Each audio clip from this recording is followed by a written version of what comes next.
आज हम बात करेंगे माधोपुर गांव की। एक ऐसी जगह जहां एक कहानी सिर्फ कहानी नहीं रही, बल्कि गांव की डरावनी हकीकत बन गई। ये किस्सा है डर का, विश्वास का और एक ऐसे रहस्य का जो आज तक सुलझ नहीं पाया। तो आखिर माधोपुर गांव में ऐसा क्या है? किसका साया है वहां? वो कौन सी चीज है जो लोगों को इतना डराती है कि हर अमावस्या की रात गांव में सन्नाटा पसर जाता है? चलिए इस रहस्य की परतों को खोलते हैं। और सुनिए, ये कोई राज की बात नहीं है। ये सिलसिला पिछले 70 सालों से चला आ रहा है। जी हाँ, 70 साल। जरा सोचिए, एक पीढ़ी से दूसरी पीढ़ी तक सिर्फ खौफ। और इन 70 सालों में हर बार अंजाम सिर्फ एक ही होता है। हर अमावस्या की रात गांव की एक लड़की गायब हो जाती है, हमेशा के लिए। तो कहानी शुरू होती है 70 साल पुराने एक श्राप से, और इस श्राप का केंद्र है माधोपुर का वो वीरान रेलवे स्टेशन। लोग कहते हैं हर अमावस्या की रात को यहीं से शादी के नगाड़ों की वो भयानक आवाजें गूंजती हैं, और गांव वाले इसे नाम देते हैं भूतिया बारात। नाम से ही जाहिर है ना? ये कोई जिंदा लोगों की बारात नहीं है, बल्कि ये आती है किसी दूसरी ही दुनिया से। अब देखिए, इस कहानी को जो चीज और भी ज्यादा खौफनाक बनाती है वो हैं इसके कुछ पक्के नियम। ऐसे नियम जो गांव वालों के लिए किसी पत्थर की लकीर जैसे हैं, और इन्हें तोड़ने की हिम्मत आज तक किसी ने नहीं की।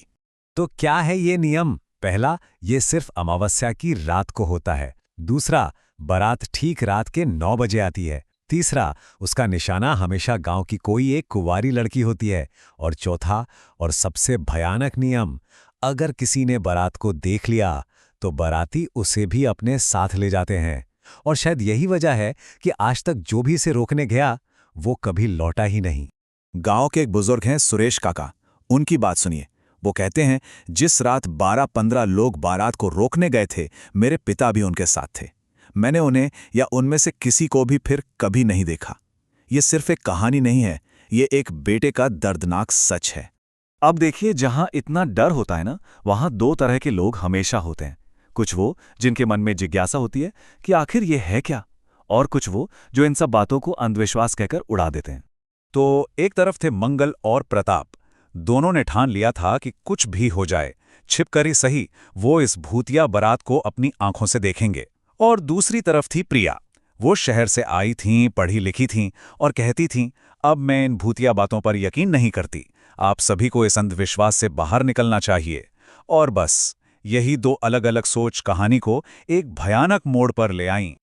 और फिर वो रात आ ही गई, अमावस्या की वो काली रात।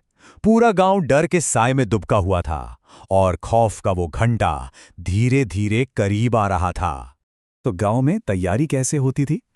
शाम के 7 बजते ही लोग एक दूसरे को आखिरी चेतावनी देते थे।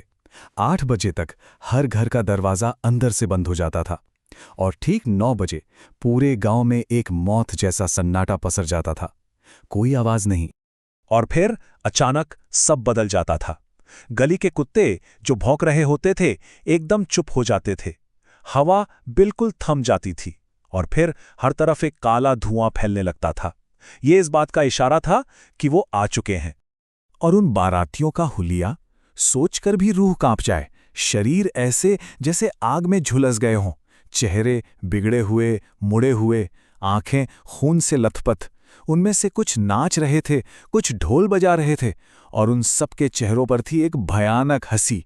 वो धुएं से ऐसे निकले जैसे कोई बुरा सपना हकीकत बन गया हो। और यहीं से कहानी का वो हिस्सा शुरू होता है जहां डर हकीकत में बदल जाता है, जहां किसी भी शक की कोई गुंजाइश नहीं बचती। वो भयानक बारात गांव की गलियों से गुजरती हुई सीधे राजू के घर के सामने आकर रुक गई। जी हां, ठीक उसी घर के सामने जहां प्रिया थी। वही प्रिया जो इन सब बातों को अंधविश्वास बता रही थी। फिर उस भूतिया दूल्हे ने दरवाजा तोड़ा, और अंदर घुसकर जो कहा वो सुनकर सबकी रूह कांप गई। उसने कहा, तुम्हारी बहन आज मेरे साथ जाएगी, मुझे कोई नहीं रोक सकता। अगर कोशिश की तो अपनी जान से हाथ धो बैठोगे। लेकिन प्रिया के भाई राजू और उसकी पत्नी ने हिम्मत नहीं हारी। उन्होंने अपनी बहन को बचाने की कोशिश की, लेकिन नतीजा बहुत भयानक निकला। उस भूतिया दूल्हे ने उन दोनों को वहीं मार डाला, और रोती बिलखती प्रिया को खींचकर अपने साथ ले गया। वो बारात प्रिया को लेकर वापस उसी वीरान स्टेशन पर पहुंची और वहां अचानक एक ट्रेन प्रकट हुई, एक भूतिया ट्रेन जो आत्माओं से खचाखच भरी थी। उस दूल्हे ने प्रिया को जबरदस्ती उस ट्रेन में धकेला और देखते ही देखते वो ट्रेन धुआं बनकर हवा में गायब हो गई। उस रात जो हुआ उसने गांव को हमेशा के लिए बदल कर रख दिया। लेकिन सबसे बड़ा सवाल अब भी बाकी था, क्या प्रिया के जाने के बाद ये श्राप हमेशा के लिए खत्म हो गया था? अगली सुबह पूरे गांव में मातम पसरा हुआ था। राजू और उसकी पत्नी की लाशें घर में पड़ी थीं और प्रिया का कोई अता पता नहीं था। और वो दो दोस्त, मंगल और प्रताप, जिन्होंने अपनी आंखों से ये सब देखा था, कहते हैं उस रात के बाद उन्होंने कभी अंधेरा होने पर घर से बाहर कदम नहीं रखा। तो आखिर माधोपुर की इस भूतिया बारात की कहानी से क्या समझ आता है? क्या ये बस एक और डरावनी लोक कथा है, या फिर ये इस बात का सबूत है कि जब किसी एक डर पर पूरा का पूरा समाज यकीन करने लगे तो वो डर ही हकीकत बन जाता है? लेकिन इस पूरी कहानी की सबसे खौफनाक बात पता है क्या है? ये कि ये कहानी खत्म नहीं हुई है। आप इसे अंधविश्वास कहिए या एक कभी ना टूटने वाला श्राप, लेकिन सच ये है कि आज भी माधोपुर में हर अमावस्या की रात शादी के उन्हीं नगाड़ों की आवाज गूंजती है और एक और लड़की हमेशा के लिए गायब हो जाती है। वो सिलसिला आज भी जारी है।